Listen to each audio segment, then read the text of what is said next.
BQ prime Hindi के दर्शकों को मेरा नमस्कार। मेरा नाम नीरज शाह है। मैं बीक्यू प्राइम का एग्जीक्यूटिव एडिटर हूं और इस वक्त हमारे साथ जुड़ रहे हैं बाजार के विषय में वार्तालाप करने के लिए चरणदीप सिंह और वरुण डागा।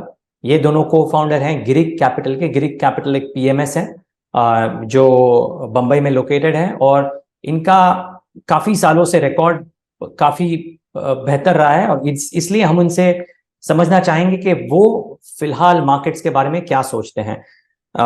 शुक्रिया वरुण और चरणदीप हमारे साथ जुड़ने के लिए। वरुण, मैं आपसे शुरू करना चाहूंगा। फिलहाल काफी लोगों का बताया जा रहा है या काफी लोगों से सुना जा रहा है कि 2023 का साल में मार्केट्स फ्लैट रिटर्न्स देगी और इसलिए ज्यादा पैसे कमाने की गुंजाइश शायद कम हो। आप इसके बारे में कैसे सोचते हैं? नीरज, सी हम स्टॉक पिकर्स हैं तो ऑफ कोर्स मार्केट कैसा रहेगा बहुत इम्पोर्टेंट है, पर अल्टीमेटली जहां पे अर्निंग्स बढ़ रही है और कंपनियां ग्रो हो रही है वहां पे मनी फ्लो आएगा और वो स्टॉक्स अच्छा करेंगे। बहुत टाइम हम व्यर्थ कर देते हैं या वेस्ट कर देते हैं ये सोचने के लिए कि मार्केट में क्या होगा, गिरेगा तो मैं लूंगा। बट यहाँ एक सेइंग है कि हम more money is wasted waiting for the fall then the fall itself. ज्यादा पैसा वेस्ट होता है, हम फॉल के लिए रुकते हैं, उसके उसमें ज्यादा पैसा वेस्ट होता है। फॉल में इतना पैसा वेस्ट नहीं होता है क्योंकि फॉल के बाद मार्केट बढ़ जाता है। तो जैसे कोविड में फॉल हुआ, जो मार्केट में था उसने इतना पैसा वेस्ट नहीं किया या लॉस नहीं किया क्योंकि मार्केट तुरंत वापस आ गया। तो आई थिंक लोगों का फोकस यही रहना चाहिए कि कैसे वो अच्छी कंपनीज, अच्छे प्रमोटर्स को बैक करे और जहां पे अर्निंग्स ग्रोथ हो और अगर वो हो रहा है तो आगे ना पीछे जब भी मार्केट ठीक होगा तो वो कंपनियां ग्रो करेगी। और राइट सेक्टर्स में रहना भी जरूरी है क्योंकि कई बार हम सेक्टर्स जो लीड नहीं कर रहा है उसी को लेते जाते हैं और दैट बिकम्स अ प्रॉब्लम। जी चरणदीप, ये बड़ी अच्छी बात कही वरुण ने। इसमें आपको पूछना चाहूंगा, ये रीसेंसी बायस आ जाता है। लास्ट पिछले 1-2 साल में अगर लोगों ने देखा होगा भाई मेटल कंपनीज ने बहुत अच्छे रिटर्न दिए हैं, रियल एस्टेट ने बहुत अच्छे रिटर्न दिए हैं और शायद लोग सोचते हैं कि अच्छा चलो फॉल आता है तो उनको लेना चाहिए क्योंकि भाई इनमें तो अच्छा ही होगा क्योंकि स्टॉक्स ऊपर जा रहे हैं। लेकिन आपने एक बहुत बेहतर हमें एक स्लाइड दी थी जिसमें दिखाया था आपने कि पिछली मार्केट के बुल मार्केट के रिटर्न लीडर्स जो होते हैं वो अगली मार्केट में नहीं होते हैं। अभी वरुण ने भी यही कहा कि हम सोचते रहते हैं कि भाई ये सेक्टर में लेना चाहिए, बट थोड़ा रिसर्च करके पता चले तो कुछ और हो जाता है। तो आपके हिसाब से कौन सी ये थीम्स हैं, कौन से सेक्टर्स हैं जो आपको लगता है यहां से लेके अगले 2-3-4 साल में बेहतर रिटर्न्स दे सकते हैं? जी थैंक यू। मेरे ख्याल से हमको वहां रिसर्च करनी चाहिए और वहां ध्यान देना चाहिए जहां लोग ज्यादा ध्यान नहीं दे रहे। जो चल चुका है, जो बढ़ चुका है, जो पिछले 8-10 सालों से जिनकी वैल्यू कीमत बहुत बढ़ गई है, जहां अर्निंग्स ग्रोथ अभी इतनी नहीं है, जहां बहुत डिस्कवर्ड हो जाता है, वहां अच्छा रिटर्न बनाना अगले 4-5-10 सालों में मुश्किल हो जाता है। उसका हेडविंड इसको बोलते हैं, इंग्लिश में आ जाता है। एक चीज जो हमें पसंद है और जो जहां हम अपना ध्यान लगाते हैं कि वैसे सेक्टर्स देखें जहां कंपनियों और सेक्टर में कमाई बढ़ रही है। तो जैसे हमने आपको पहले भी अपनी तरफ से समझाया था कि हमें लग रहा है कि इंडिया में जिस तरह से ये गवर्नमेंट ने अपने बजट निकाल रही है, हर बजट में कैपिटल एक्सपेंडिचर बढ़ रहा है और रेवेन्यू मतलब फुर्सत के खर्चे, वेस्टेड एक्सपेंडिचर कम हो रहे हैं इंडिया में, सब्सिडीज कम हो रही हैं। वो पैसा हम सब कैपेक्स में जोड़े, ब्रिजेस बनेंगे, रोड्स बनेंगे, प्रधानमंत्री योजनाएं आ रही हैं, हर घर नल, इलेक्ट्रिफिकेशन ऑफ मीटर, पूरा सोलर एनर्जी और विंड एनर्जी, रिन्यूएबल एनर्जी पे ध्यान, पावर सेक्टर पे ध्यान, प्लस ज्यादा जो बिजनेस फ्रेंडली, जो व्यापारियों के लिए फ्रेंडली एनवायरनमेंट वो इंडिया में आ रहा है, जहां पॉलिसी स्ट्रीमलाइन हो रही है, लोग यहाँ मैन्युफैक्चर करेंगे। चाइना में जो प्रॉब्लम्स हैं, दुनिया में प्रॉब्लम्स हैं, बड़ी कंपनीज फायदा उठा के यहाँ इन्वेस्ट करेंगी, यहाँ फैक्ट्रियां लगाएंगी। तो हमारा व्यू है कि ये बहुत सेक्युलर ट्रेंड है। और जिस तरह से पिछले 10 साल में इंडियन, जिसको बोलते हैं इंडियन कंज्यूमर कंपनीज ने अच्छा रिटर्न दिया, हमें लग रहा है इंडियन कैपिटल गुड्स कंपनीज जो ज्यादातर इग्नोर्ड हैं, capital good companies, EPC companies, power equipment companies, ऐसी कंपनियों में टैलेंट और उनकी कैपेबिलिटीज बहुत ज्यादा हैं और उनकी वैल्यू रिलेटिवली कम है। और अगर ये एक्चुअल थीम प्ले आउट होती है, बिल्ड इंडिया की थीम, तो वहां बहुत डिमांड आएगा, वहां वो कंपनीज की कमाई बहुत बढ़ेगी और 10 उनका वैल्यू भी बढ़ सकता है और स्टॉक में अच्छा रिटर्न। और एक चीज व्यूअर्स को बोलेंगे, ये थीम्स और ट्रेंड्स को प्ले आउट करने में 1 या 2 साल नहीं, बहुत टाइम लगता है। और वो बहुत टाइम एक अच्छी चीज होती है। आपको एम करना चाहिए कि 5 से 10 गुना रिटर्न आए ऐसे स्टॉक्स में, अगर आप 8-10 साल होल्ड कर, तो रियल कमाई वहां ही होती है। इनफैक्ट मैं आपको यही सवाल पूछने वाला था चरणदीप, कि क्या आप सोचते हैं कि ये एक शॉर्ट टर्म स्पर्ट वाला प्ले होगा, या क्या आपको लगता है कि अगर कोई शेयर जो अच्छी कंपनी को थोड़े महंगे भी ले लें तो अगले 4-5 साल का या 10 साल का रिटर्न इसकी भरपाई कर देगा? देखो, शॉर्ट टर्म में अच्छे स्टॉक्स महंगे ही होते हैं जनरली। बहुत रेयर होता है कि आपको अच्छे स्टॉक शॉर्ट टर्म में सस्ता मिले। पर अगर उस कंपनी की, जैसे मैंने बोला, कमाई बढ़ रही है, अर्निंग्स ग्रोथ हो रही है और company on the right track in the right industry, जैसे हमने समझाया अभी, वो वहां आपका प्रोबेबिलिटी ऑफ सक्सेस बहुत हाई है। जी जरूर। ओके, हमको ग्रोथ पे रहना है, वैल्यूएशन का थोड़ा कम ध्यान देंगे, पर ग्रोथ ज्यादा अच्छी आनी चाहिए जो लोगों को सरप्राइज करे, और ट्रेंड सेक्युलर होना चाहिए, फिर जाके कंपाउंडिंग होती है। ओके वरुण, ये देखा गया बजट में भी और बजट के पहले भी काफी फॉरगॉटन सेक्टर्स थे जिनमें भी काफी ये गवर्नमेंट का फोकस रहा है। जैसे सडनली रेलवेज पे काफी फोकस है, वो भी ये शायद कैपेक्स स्कीम में आ जाता है, लेकिन रेलवेज पे काफी फोकस है। डिफेंस का एलोकेशन शायद इतना अच्छा नहीं था, बट फिर भी स्ट्रॉन्ग एलोकेशन है। 18% ग्रोथ कैपेक्स का हुआ आई थिंक बजट में इस बार भी डिफेंस के लिए। और 2022 की काफी स्ट्रॉन्ग थीम थी डिफेंस। तो ये थोड़े पीएसयू रिलेटेड काफी थीम्स आ गए हैं जिन पे गवर्नमेंट का फोकस हो सकता है।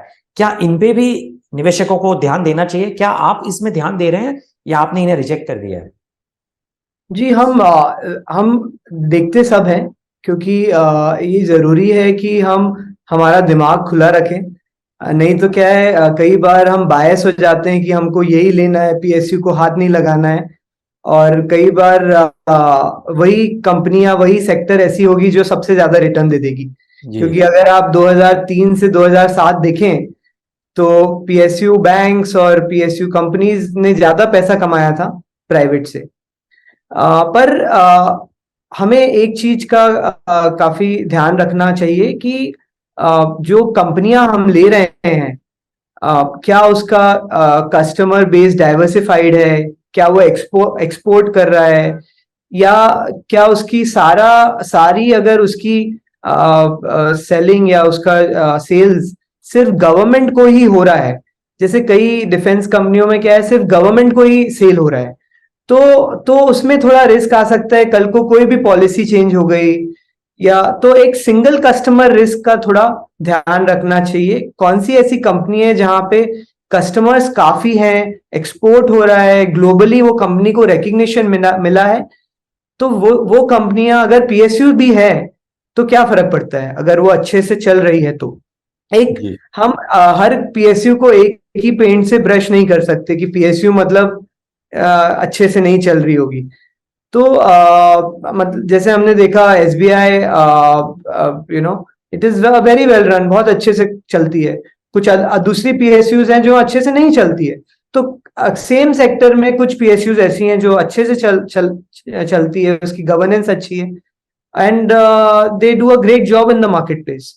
सो वन नीड्स टू, ऐसे हम कोई भी सेक्टर या कोई भी पीएसयू को ऐसे पेंट नहीं करते हैं, we look at everything.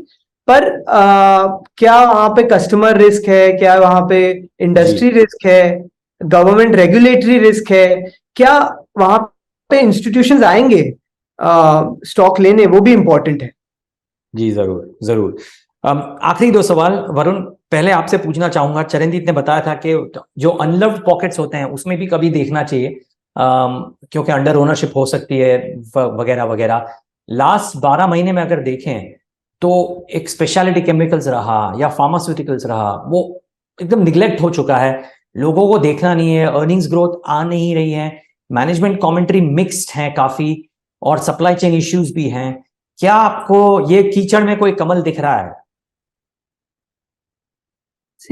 Neeraj, हमें जो लगता है, और मेरी ये मतलब आई थिंक विनती है सबसे, कि एक गलती जो सब करते हैं जब भी कुछ स्टॉक गिरता है, कि कोई भी स्टॉक 30% गिर गया, 40% गिर गया, सबको लगता है वो सस्ता हो गया जी। पर कई बार क्या होता है कि उसकी अर्निंग्स और फास्ट गिर रही हो, या उसका ग्रोथ नहीं आ रही है, या उसका सेक्टर पीक आउट हो गया है। जैसे आप केमिकल सेक्टर में देखेंगे 2011, 12, 13 में ये सारी कंपनियां इतनी सस्ती थी, सब सिंगल डिजिट मल्टीपल पे थी। उसके बाद पूरी एक थीम चली स्पेशलिटी केमिकल, लोगों ने अपनी कंपनियों के नाम चेंज कर लिए, काफी कुछ हुआ, और फिर 30 का मल्टीपल, 40 का मल्टीपल, 50 का मल्टीपल। तो एक रीसेंसी बायस आ गया कि हाँ ये सारी कंपनियां तो बहुत अच्छी है, और कुछ टेलविंड भी मिली सबको, क्योंकि कमोडिटी प्राइसेस एकदम बढ़ गए, चाइना में काफी पोल्यूशन बैन्स आ गए, तो एक सबको लगा कि ये सेक्टर हमेशा के लिए चलेगा। पर एक चीज समझना पड़ेगा कि ये B2B सेक्टर है, ये कोई कंज्यूमर सेक्टर नहीं है, राइट। इसमें भी साइकिल्स होगी। कल को चाइना वापस आ गया और आपके कमोडिटी प्राइसेस गिर गए तो रेवेन्यूज गिर जाएगी, रेवेन्यूज गिर जाएगी तो मार्जिन गिर जाएंगे, मार्जिन गिरेंगे तो अर्निंग्स आपकी डिप्रेस हो जाएगी, अर्निंग्स डिप्रेस हो गई तो मल्टीपल्स वापस कॉन्ट्रैक्ट हो जाएंगे।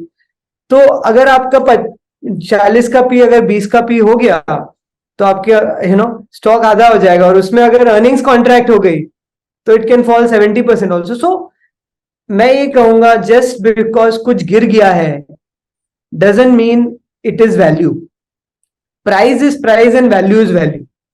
तो वैल्यू हम एक नए हाई पे भी मिल सकती है और वैल्यू नए लो पे भी मिल सकती है। हमें ये देखना होगा कहाँ पे अर्निंग्स एक्सेलरेट वापस होगी। तो I think one of the biggest mistake people make is to buy the losers, हाँ जी। और हम बार बार यही कहते हैं कि इंडेक्स क्यों चलता रहता है सालों साल लगातार, डेकेड्स आफ्टर डेकेड्स। इंडेक्स इसलिए चलता है क्योंकि वो हमेशा अपने लूजर को बाहर निकाल देता है। आप 2008 में जाएंगे तो इंडेक्स में सुजलॉन था, यूनिटेक था, पूरे अनिल अंबानी ग्रुप की कंपनियां थी, Reliance capital, Reliance infra, what not, IVRCL, ये सब इंडेक्स में थी निफ्टी में। अगर आज भी वो इंडेक्स में होती तो निफ्टी कहीं नहीं बढ़ता, राइट। पर ये सारी कंपनियों को इंडेक्स ने बाहर कर दिया और नई कंपनियों को लेके HDFC सिर्फ 1.5% का एलोकेशन था इंडेक्स, आज 10% का एलोकेशन। तो अच्छी कंपनियों में एलोकेशन बढ़ा अपने आप, और खराब कंपनियां जो गिर रही है उसको बाहर कर दिया। सो ये हमें इंडेक्स से भी सीखना चाहिए कि हमें लूजर्स को अपने पोर्टफोलियो से बाहर निकालना चाहिए और विनर्स को अंदर लाना चाहिए, ना कि कुछ गिर गया। कई लोगों का फोन आता है, अरे स्टॉक आधे हो गए, ले लेना चाहिए। तो ये हमारी बस एक ग्रीड है या टेम्पटेशन है, उससे हमें दूर रहना चाहिए, एड्रेनल से दूर रहना चाहिए। दर्शक ये समझे, इन्होंने बहुत अच्छी तरह से समझा। एक बीच में आंसर में उन्होंने एक चक्रव्यूह बता दिया हमें, और उसमें नहीं घुसना चाहिए क्योंकि अर्निंग्स फॉल, दूसरा फॉल, तीसरा फॉल, थोड़ी देर मैं भी सोच रहा था कि ये थोड़ा समझने के लिए टाइम लगेगा। तो इस आंसर को दोबारा समझें, क्योंकि इससे आपके इन्वेस्टिंग डिसिप्लिन में काफी फर्क आ सकता है। वरुण, इस बात के लिए धन्यवाद। चरणदीप, मैं आखिरी सवाल आपसे पूछना चाहूंगा इस कॉन्वर्सेशन का, और वो ये है कि आपने जैसे बताया था एक स्लाइड में कि जो जैसे मैंने शुरू किया था ये कॉन्वर्सेशन के, जो लीडर्स हैं पिछले बुल मार्केट के, वो शायद अगले बुल मार्केट के लीडर्स ना हो। तो जब ये बुल मार्केट चालू होगा, शायद हम उसके बीच में है, पता नहीं है, या तो शायद अगले 1 साल 2 साल में फुल बुल मार्केट चालू हो जाए। आपके हिसाब से कौन से वो सेक्टर्स हैं जो अगले बुल मार्केट के लीडर्स होंगे? यस जी, जैसे हमने पहले भी बताया, हमारा व्यू यही है। हम इंडिया पे तो बहुत ही बुलिश हैं जनरली। हमको लग रहा है कि इंडिया में बहुत चेंजेस आ रहे हैं, कैपिटल एक्सपेंडिचर हो रहा है, और प्राइवेट कंपनीज ने भी इन्वेस्टमेंट शुरू कर दिया है, उनका कॉन्फिडेंस लेवल बढ़ चुका है। और जैसे इस सेक्टर पे ध्यान बढ़ेगा और जैसे इस सेक्टर में मनी फ्लो ज्यादा जाएगा, मतलब कैपेक्स शुरू होगा, अर्निंग्स आएंगी, तो ये इन्वेस्टर्स की नजर में इनका सॉर्ट ऑफ वैल्यूएशन बढ़ती रहेगी, इनका मनी फ्लो और आता रहेगा हमारे हिसाब से। एंड लोग अभी तो सिर्फ मे बी Tier 1 कंपनीज देख रहे हैं, जैसे लार्सन एंड ट्यूब्रो हुआ, ABB हुआ, सीमेंस हुआ, हनीवेल हुआ। अभी ध्यान लोगों का सिर्फ शायद Tier 1 कंपनीज पे है, पर उसके बाद Tier 2 कंपनीज भी आएंगे, Tier 3 कंपनीज भी आएंगे, कैपिटल गुड्स में, पावर में, इक्विपमेंट में, EPC में। तो ये सेक्टर्स हमको फ्यूचरिस्टिक लगते हैं। और हमें यहाँ लगता है कि लोगों को इन पे रिसर्च करना चाहिए, ध्यान देना चाहिए, और यहाँ पे नई कंपनीज इमर्ज कर सकती हैं जो बहुत स्ट्रांग हैं, जिनका हमने नाम भी नहीं शायद सुना। हमको 5 साल बाद सैकड़ों नाम आएंगे ऐसे जहां हमारे लिए सेकंड नेचर हो जाएंगे। तो ये एक साइकिल होता है, बेयर मार्केट या खराब बाजार में ही आपको ये अपॉर्चुनिटीज मिलती हैं। तो ऐसा टाइम एंजॉय कीजिए, क्योंकि यहाँ पे ही आपको रिसर्च करने का टाइम मिलेगा और समझने का टाइम मिलेगा कि किसकी कमाई बढ़ रही है और किसकी कमाई घट रही है। समय का इस्तेमाल करें, चरणदीप की एडवाइस। वरुण, चरणदीप, आपके साथ बहुत मजा आया बात करके। BQ प्राइम हिंदी पे जुड़ने के लिए बहुत बहुत धन्यवाद, और उम्मीद है कि आपका 2023 का साल बहुत ही कामयाब रहे। बहुत बहुत धन्यवाद। Thank you. थैंक यू, और दर्शक हमारे साथ जुड़ने के लिए धन्यवाद।